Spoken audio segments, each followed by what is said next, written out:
충격적인 일이 벌어졌습니다. 지난 G20 서울 정상회담에서 세계 각국 정상들이 한국의 밥 한 공기에 완전히 매료당했다는 사실, 여러분은 알고 계셨나요? 프랑스 대통령은 자신의 SNS에 한국 밥 사진을 올렸고, 독일 총리는 기자들에게 한국 쌀의 품질에 대해 연신 질문을 던졌습니다. 심지어 일본 총리까지 이런 기술이 어떻게 가능한지 궁금하다며 감탄을 표했다고 합니다. 더욱 충격적인 것은 이 모든 변화가 하루아침에 일어난 게 아니라는 사실입니다. 한국이 15년 전부터 치밀하게 준비해온 국가 전략의 결과였던 것입니다. 일본이 포기한 기술을 한국이 완성했다는 숨겨진 진실까지 밝혀졌습니다. 과연 일본의 아야코 기자는 한국에서 무엇을 보았고 어떤 깨달음을 얻었을까요? 밥 한 공기에 숨겨진 놀라운 이야기, 지금 시작됩니다. 그 전에 잠깐 좋아요와 구독을 눌러주시면 영상 제작에 큰 힘이 됩니다. 그럼 바로 시작하겠습니다. 안녕하세요. 저는 일본 NHK 국제부에서 10년째 기자로 일하고 있는 시노하라 아야코입니다. 주로 한일 관계와 외교 이슈를 다뤄왔죠. 냉정하게 분석하고 객관적으로 보도하는 것이 제 신조였습니다. 그런데 2024년 11월 G20 서울 정상회담에서 일어난 일이 제 인생을 바꿨습니다. 한국 대통령이 세계 각국 정상들에게 만찬을 대접했는데 SNS에서 난리가 났어요. 정상들이 밥을 먹는 모습이 화제가 된 거죠. 처음엔 그냥 웃고 넘겼습니다. 밥이 뭐라고요? 그런데 우리 일본 총리가 기자회견에서 한 말이 귀에 걸렸어요. 한국 쌀의 맛에 대해 언급하면서 이런 기술이 어떻게 가능한지 궁금하다고 했거든요. 기술이라고요? 쌀에 무슨 기술이 있다는 걸까요?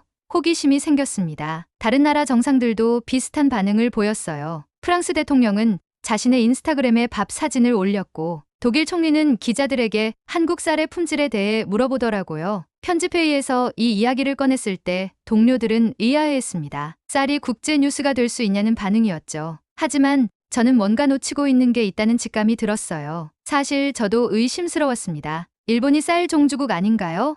우리 고시이카리가 세계 최고 품질로 인정받는데 한국 쌀이 그보다 나을 리 없다고 생각했거든요. 그런데 왜 세계 정상들이 그렇게 반응했을까요? 더 이상한 건 한국 언론의 반응이었습니다. 자국 쌀이 세계에서 인정받았다고 자랑스러워하면서도 마치 당연한 일인 양 받아들이더라고요. 이게 정말 이상했어요. 평소 한국 사람들이 자국 문화를 자랑할 때 보이는 반응과는 달랐거든요. 그때 깨달았습니다. 이건 단순한 쌀 이야기가 아니라는 걸요. 뭔가 더 큰 그림이 있는 것 같았어요. 한국이 우리가 모르는 사이에 무언가를 해냈다는 느낌이 들었습니다. 부장님을 설득하는데 일주일이 걸렸어요. 쌀 취재가 무슨 의미가 있냐고 하시더라고요. 하지만 저는 확신했습니다. 이 이야기 속에 한국의 변화된 모습이 숨어 있을 거라고요. 결국 단독 취재 허가를 받았습니다. 한 달 후면 한국으로 떠나게 됐죠. 그때만 해도 저는 몰랐어요. 이 취재가 제가 지금까지 믿어왔던 모든 것들을 뒤흔들어 놓을 거라는 걸요. 한국에 도착한 첫날,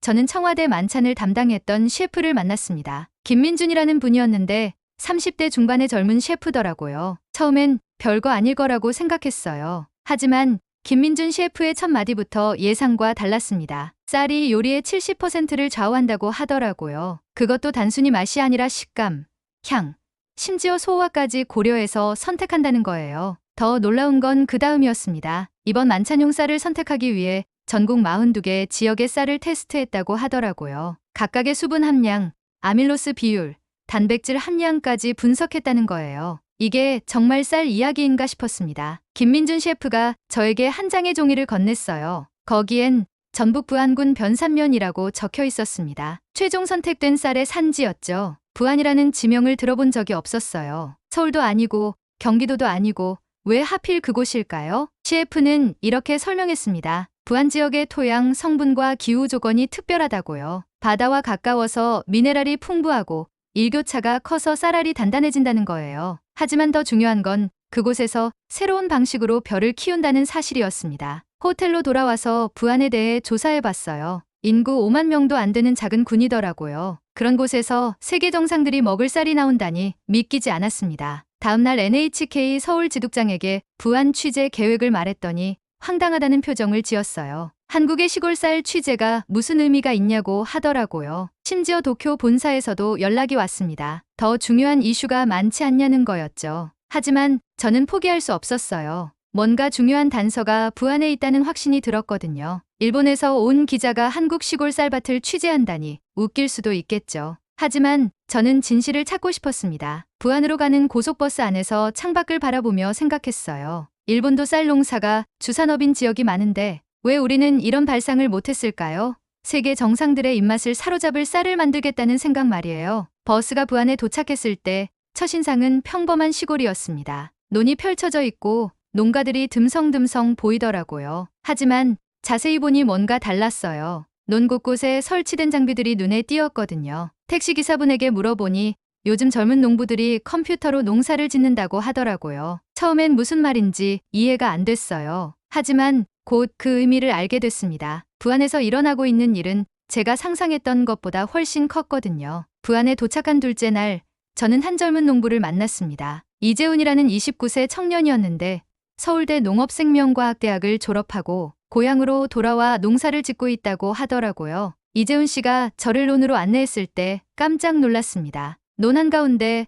태양광 패널이 설치되어 있고 곳곳에 센서들이 박혀 있었거든요. 이게 정말 농장인가 싶었어요. 이재훈 씨는 태블릿을 꺼내서 화면을 보여줬습니다. 실시간으로 토양 수분량, 온도, 산성도가 측정되고 있었어요. 심지어 벼의 성장 상태까지 그래프로 나타나더라고요. 농사가 아니라 과학 실험을 보는 것 같았습니다. 가장 신기했던 건 물 관리 시스템이었어요. AI가 날씨 예보와 토양 상태를 분석해서 자동으로 물을 공급한다는 거예요. 이재훈 씨는 이렇게 말했습니다. 과거에는 경험과 감으로 농사를 지었지만 이제는 데이터로 최적의 환경을 만든다고요. 그런데 더 놀라운 건 이런 기술이 전부가 아니라는 사실이었습니다. 이재훈 씨가 저를 창고로 데려갔는데 거기서 쌀을 직접 맛보게 해줬어요. 갓 지은 밥 한 숟가락을 입에 넣는 순간 충격을 받았습니다. 일본의 고시히카리와는 완전히 달랐어요. 고시히카리는 단맛이 강하고 찰기가 많은데 이 쌀은 담백하면서도 깊은 맛이 났거든요. 씹을수록 고소한 맛이 퍼지면서 뒷맛이 깔끔했습니다. 저도 모르게 수첩에 메모를 적었어요. 덜 자극적인데 더 깊다. 이상했습니다. 일본 쌀이 더 맛있다고 생각했는데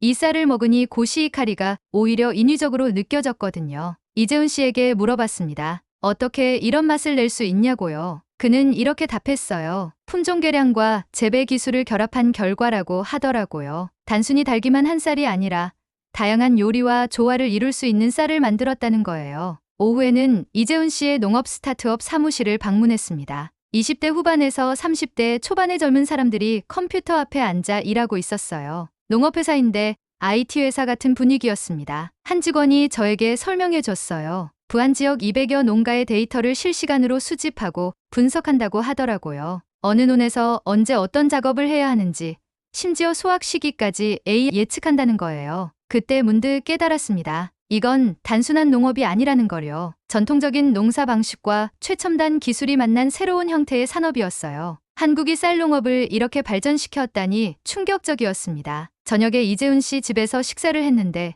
그의 어머니가 해주신 밥이 정말 일품이었어요. 같은 쌀인데도 밥을 짓는 방법에 따라 맛이 또 달라지더라고요. 그때 이해했습니다. 기술과 전통이 어떻게 조화를 이룰 수 있는지를요. 밤늦게 숙소로 돌아오면서 생각했어요. 일본은 언제부터 이런 변화를 놓쳤을까요? 우리도 한때는 농업 선진국이었는데 언제부터 과거에만 머물러 있었던 걸까요? 부안에서의 셋째 날, 이재훈 씨가 저를 연구소로 데려갔습니다. 전북농업기술원 산하기후적응연구센터였는데 이름부터 심상치 않더라고요. 들어가 보니 정말 놀라웠어요. 연구원 박수진 박사가 저를 맞이했습니다. 40대 초반의 여성 연구원이었는데 첫 마디부터 강렬했어요. 기후변화로 인해 전 세계 쌀 생산량이 30% 감소할 거라고 하더라고요. 그래서 한국이 10년 전부터 대비해왔다는 거였습니다. 박수진 박사는 저를 온실로 안내했어요. 거기서 보게 된 건 상상을 초월했습니다. 물이 거의 없는 상태에서도 자라는 벼를 보여줬거든요. 가무명 벼라고 불리는 품종이었어요. 더 신기한 건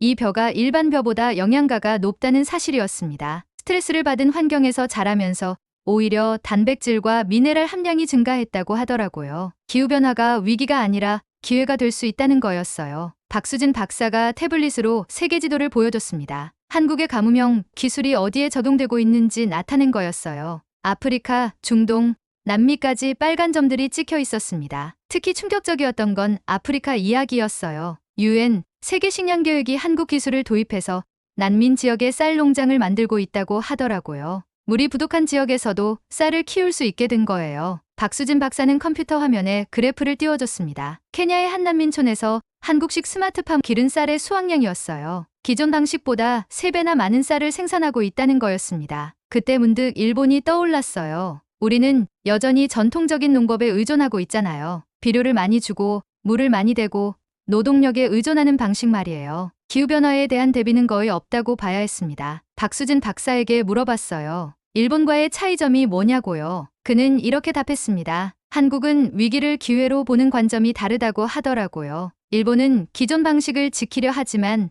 한국은 변화에 적응하려 한다는 거였어요. 연구소 한쪽에서는 더 놀라운 실험이 진행되고 있었습니다. 해수로 벼를 키우는 연구였어요. 염분에 강한 벼 품종을 개발해서 바닷물로도 농사를 지을 수 있게 하겠다는 거였습니다. 담당 연구원은 이렇게 설명했어요. 지구온난화로 해수면이 상승하면 농지가 침수될 텐데 그때를 대비한 기술이라고 하더라고요. 10년 후면 상용화가 가능할 거라고 했습니다. 오후에는 실제 농가를 다시 방문했어요. 60대 농부 김철수 씨를 만났는데 이분의 이야기가 인상적이었습니다. 30년 전에는 가뭄이 오면 농사를 포기해야 했는데 지금은 오히려 가뭄이 와도 걱정이 없다고 하더라고요. 김철수 씨의 논을 보니 정말 신기했어요. 물이 거의 보이지 않는데도 벼가 푸르게 자라고 있었거든요. 뿌리가 깊게 내려가서 지하수를 끌어올린다고 했습니다. 그날 저녁 숙소에서 일본의 농업 현실을 생각해봤어요. 우리는 아직도 물 걱정, 가뭄 걱정을 하고 있는데 한국은 이미 그 문제를 해결했더라고요. 심지어 그 기술로 다른 나라까지 돕고 있고요. 문득 깨달았습니다. 이건 단순한 농업 기술이 아니라 국가 생존 전략이라는 거요. 기후변화 시대의 식량을 확보하는 것이 곧 국가 경쟁력이고 한국이 그 길을 먼저 걸어가고 있었던 거예요. 부안에서의 넷째 날, 우연히 놀라운 사실을 발견했습니다. 이재훈 씨 사무실에서 오래된 자료를 보다가 눈에 띈 게 있었어요. 2010년도 한일 공동 벼 품종 개발 프로젝트 자료였습니다. 이재훈 씨에게 물어보니 당시 한국과 일본이 공동으로 기후변화 대응 벼 품종을 개발하려 했다고 하더라고요. 양국의 연구진이 함께 참여하는 대규모 프로젝트였다는 거였어요. 자료를 자세히 보니 더 놀라웠습니다. 일본 측 연구진이 먼저 제안한 프로젝트였거든요. 일본 도쿄대학교 농학부와 한국 서울대학교가 공동으로 추진하기로 했다는 내용이었어요. 그런데 프로젝트 진행 과정에서 이상한 일이 일어났습니다. 2012년 일본 측이 갑자기 연구를 중단한다고 통보했다는 거예요. 이유는 명확하지 않았지만 일본 내부에 정치적 압력이 있었다고 했습니다. 이재훈 씨는 이렇게 설명했어요. 당시 일본은 자국의 고시이카리 브랜드를 보호하려는 입장이었다고 하더라고요. 새로운 품종 개발이 기존 쌀 산업에 위협이 될 수 있다고 봤다는 거였습니다. 반면 한국은 일본이 빠진 후에도 연구를 계속했어요. 독자적으로 10년간 연구를 진행해서 지금의 가뭄형 벼를 완성했다는 거였습니다. 일본이 중단한 그 프로젝트를 한국이 혼자서 끝낸 거죠. 더 충격적인 건 연구 결과였어요. 한국이 독자 개발한 품종이 또 일본과 함께 목표했던 수준을 훨씬 뛰어넘었다는 거였습니다. 가뭄 저항성은 물론 수확량과 품질 향상됐다고 하더라고요. 이재훈 씨가 저를 당시 연구에 참여했던 박영수 박사에게 소개해줬습니다. 70대 원로 연구자였는데 이분의 말이 가슴에 와닿았어요. 일본은 자부심을 지키려다 기술을 잃었다고 하더라고요. 박영수 박사는 아쉬운 표정으로 이야기했습니다. 당시 일본 연구진들도 개인적으로는 연구를 계속하고 싶어 했다고 해요. 하지만 농협과 정치권의 압력으로 어쩔 수 없이 손을 뗐다는 거였습니다. 그 결과가 지금의 상황이라고 하더라고요. 일본은 여전히 20년 전 기술에 머물러 있고 한국은 세계 최고 수준의 기술을 보유하게 됐다는 거였어요. 박영수 박사가 보여준 비교 자료가 충격적이었습니다. 한국의 현재 벼 품종과 일본의 고시이카리를 각종 지표로 비교한 거였어요. 가뭄 저항성, 병충해 저항성, 영양가 모든 면에서 한국이 앞서 있었습니다. 특히 기후변화 적응력에서는 비교가 안 될 정도였어요. 한국 품종은 물 사용량을 40% 줄일 수 있는데 일본 품종은 여전히 많은 물을 필요로 한다는 거였습니다. 박영수 박사는 이런 말을 했어요. 일본이 과거의 성공에 안주하는 사이 한국은 미래를 준비했다고 하더라고요. 그 결과가 지금 G20의 정상들이 한국 쌀을 극찬하는 이유라는 거였습니다. 그날 밤 도쿄에 있는 동료에게 전화를 걸었어요. 2012년 한일 공동벼 연구 프로젝트 중단 소식을 기억하는지 물어봤더니 기억한다고 하더라고요. 당시 일본 언론에서는 별로 다루지 않았지만 농업계에서는 큰 이슈였다는 거였습니다. 그제야 깨달았습니다. 일본이 놓친 기회가 얼마나 큰 것이었는지 말이에요. 자존심과 기득권을 지키려다 미래를 포기한 거였어요. 반면 한국은 실용적 선택을 했고 그 결과 지금 세계 시장을 선도하고 있었습니다. 잠자리에 들면서 생각했어요. 언론인으로서 이런 진실을 일본 국민들에게 알려야 하지 않을까 하고요. 하지만 과연 일본 사회가 이런 현실을 받아들일 준비가 되어 있을까 싶기도 했습니다. 서울로 돌아온 저는 농림축산식품부를 찾았습니다. 한국 정부가 어떤 계획을 가지고 이런 변화를 이끌었는지 궁금했거든요. 농업정책과 김태민 과장과의 인터뷰가 정말 충격적이었어요. 김태민 과장은 첫 마디부터 놀라운 이야기를 했습니다. 한국이 2009년부터 식량안보 마스터 플랜을 수립해서 추진해왔다고 하더라고요. 15년간의 장기 계획이었다는 거였어요. 더 놀라운 건 그 배경이었습니다. 2008년 글로벌 식량 위기를 겪으면서 한국 정부가 깨달은 게 있다고 해요. 식량을 수입에만 의존하면 안 된다는 거였죠. 그래서 식량 자립국가로 전환하기로 결정했다는 거였습니다. 김태민 과장이 보여준 자료가 압권이었어요. 연도별 R&D 투자 현황이었는데 2009년부터 농업 기술 개발에 매년 2조 원씩 투입했다고 하더라고요. 15년간 총 30조 원을 쏟아부은 거였습니다. 그 돈이 어디에 쓰였는지도 구체적으로 알 수 있었어요. 스마트팜 기술, 기후변화 대응 품종 개발, 자동화 시스템, 심지어 우주농업 연구까지 포함되어 있었습니다. 김태민 과장은 이렇게 설명했어요. 농업을 단순한 1차 산업이 아니라 미래 산업으로 봤다고 하더라고요. IT, BT, 로봇공학까지 융합한 새로운 형태의 산업으로 키우겠다는 비전이었다는 거였습니다. 가장 인상적이었던 건 인재 양성 전략이었어요. 전국 농업대학에 스마트팜을 신설하고 해외 유학생까지 유치했다고 하더라고요. 젊은 인재들이 농업에 뛰어들 수 있는 환경을 만든 거였습니다. 실제로 효과도 나타나고 있었어요. 김태민 과장이 보여준 통계에 따르면 30대 이하 신규 농업인이 매년 20%씩 증가하고 있다고 하더라고요. 이전에는 고령화만 진행되던 농촌의 젊은 피가 돌기 시작한 거였습니다. 그런데 더 중요한 건 수출 전략이었어요. 한국이 개발한 농업 기술을 패키지로 수출하고 있다는 거였습니다. 종자부터 시스템까지 통째로 파는 거죠. 김태민 과장이 세계 지도를 펼쳐 보여줬습니다. 한국의 스마트팜 기술이 수출된 국가들을 표시한 거였어요. 베트남, 인도네시아, 우즈베키스탄, 카자흐스탄까지 빨간 점이 촘촘히 찍혀 있었습니다. 특히 놀라웠던 건 수출 규모였어요. 작년 한 해 농업 기술 수출액이 50억 달러를 넘었다고 하더라고요. 이제 농업이 한국의 새로운 수출 효자 산업이 된 거였습니다. 김태민 과장은 앞으로의 계획도 설명해줬어요. 2030년까지 세계 3대 농업 기술 강국으로 도약하겠다는 목표라고 하더라고요. 단순히 쌀만이 아니라 모든 작물에 이런 기술을 적용할 계획이라는 거였습니다. 인터뷰를 마치고 나오면서 자괴감이 들었어요. 일본은 그동안 뭘 했을까 싶었거든요. 우리도 농업 선진국이었는데 언제부터 이렇게 뒤처지게 됐을까요? 일본의 농업 정책을 떠올려 보니 답답했습니다. 대부분이 보조금 지급이나 고령농민 지원 같은 복지 정책이었어요. 미래를 위한 투자보다는 현재를 유지하는 데만 급급했던 거죠. 더 충격적인 건 일본 정부의 인식이었어요. 농업을 사양산업으로 보고 있다는 거였습니다. 젊은 인재들은 제조업이나 IT로 보내고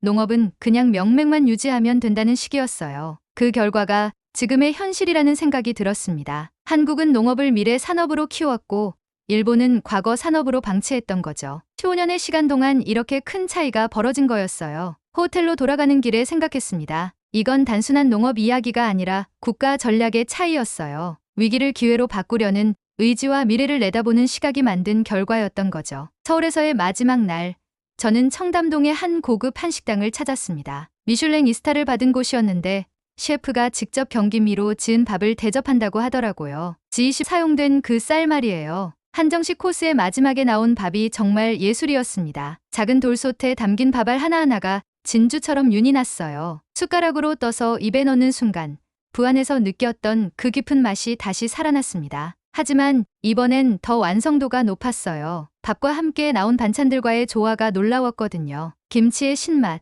나물의 담백함, 젓갈의 짠맛이 밥맛을 더욱 돋보이게 했습니다. CF인 박지훈 씨가 직접 설명해줬어요. 이 밥상을 완성하기 위해 2년간 연구했다고 하더라고요. 쌀의 품종부터 시작해서 물의 온도, 불의 세기, 심지어 밥그릇의 재질까지 모든 걸 계산했다는 거였습니다. 더 놀라운 건 발효 기술이었어요. 김치와 된장, 간장 모두 과학적으로 발효 과정을 관리한다고 하더라고요. 온도와 습도를 정밀하게 조절해서 최적의 맛을 낸다는 거였습니다. 박지훈 셰프는 태블릿을 꺼내서 화면을 보여줬습니다. 발효실의 상태를 실시간으로 모니터링하는 시스템이었어요. 김치 냉구 하나에도 IoT 센서가 달려있다고 하더라고요. 이게 정말 한식당인가 싶었습니다. 전통 요리를 만드는데 최첨단 기술을 활용하고 있었거든요. 할머니의 손맛을 데이터로 분석해서 재현한다는 개념이었어요. 박지훈 셰프가 이런 말을 했습니다. 한국 음식의 핵심은 발효인데 발효야말로 가장 과학적인 과정이라고 하더라고요.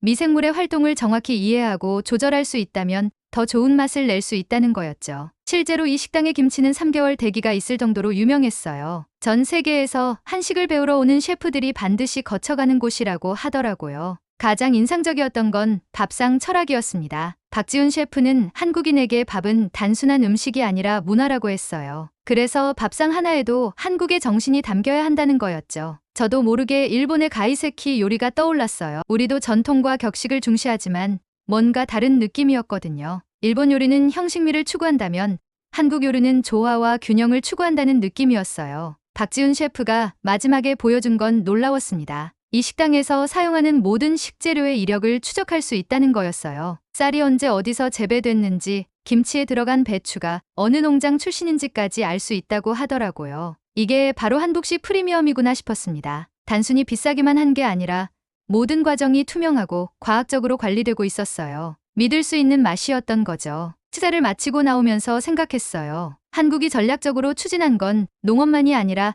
식문화 전체였다는 거요. 농장에서 식탁까지 모든 과정을 시스템화했던 거였습니다. 밥 한 공기에 이렇게 많은 기술과 철학이 담겨 있다니 놀라웠어요. 그리고 이런 밥상이 G20 만찬에 올랐을 때 세계 정상들이 감탄한 이유를 알 것 같았습니다. 한국은 음식조차 국가 브랜드로 만들어냈더라고요. 한식이 단순한 요리가 아니라 한국의 기술력과 문화를 보여주는 수단이 된 거였어요. 이런 전략적 사고가 정말 인상적이었습니다. 일본으로 돌아온 저는 바로 특집 기획안을 작성했습니다. 제목은 대한민국의 밥, 세계가 주목한 한 공기의 진실이었어요. 편집회의에서 발표할 때 동료들의 반응이 엇갈렸습니다. 일부는 흥미로워했지만 여전히 의구심을 표하는 사람들이 있었어요. 쌀 이야기로 1시간 다큐멘터리를 만들 수 있냐는 거였죠. 하지만 부장님은 달랐습니다. 제 보고서를 읽어보더니 바로 제작 승인을 내줬어요. 촬영팀과 함께 다시 한국을 찾았을 때 더 많은 것들을 발견할 수 있었습니다. 이번엔 카메라를 통해 한국 농업의 변화를 생생하게 담아냈어요. 부안의 스마트팜, 서울의 고급 한식당까지 모든 과정을 기록했습니다. 특히 인상적이었던 건 농민들의 인터뷰였어요.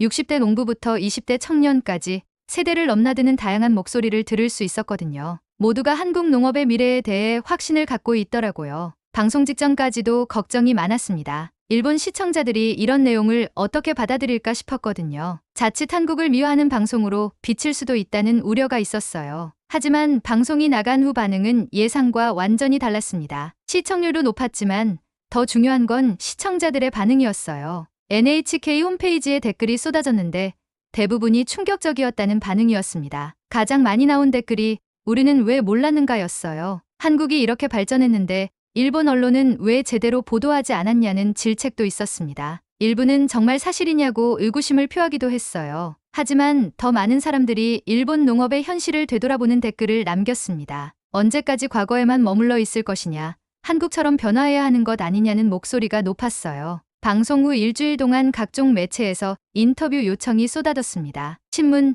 잡지, 라디오까지 모두 한국 농업 이야기를 다루고 싶어 했어요. 사회적 파장이 생각보다 컸던 거죠. 농업 관련 학회에서도 연락이 왔습니다. 한국의 스마트팜 기술에 대해 자세히 알고 싶다는 거였어요. 심지어 일본 농림수산성에서도 비공식적으로 자료를 요청해 왔습니다. 가장 기억에 남는 건 한 시청자의 편지였어요. 80대 할머니가 보낸 편지였는데 이런 내용이었습니다. 평생 일본 쌀이 최고라고 믿어왔는데 이제 그게 자만이었다는 걸 깨달았다고 하더라고요. 그 할머니는 이렇게 썼어요. 손자가 농업을 하겠다고 했을 때 만류했는데 이제는 응원하고 싶다고 하더라고요. 한국처럼 농업도 미래 산업이 될 수 있다는 희망을 갖게 됐다는 거였습니다. 저 자신도 변했습니다. 이 취재를 통해 깨달은 건 음식이 단순한 먹거리가 아니라는 사실이었어요. 그 안에는 기술과 철학, 문화와 전략이 모두 담겨 있더라고요. 매일 먹는 밥 한 공기에도 이렇게 많은 이야기가 숨어 있었던 거예요. 어떤 쌀을 어떻게 키웠는지, 누가 어떤 마음으로 지었는지,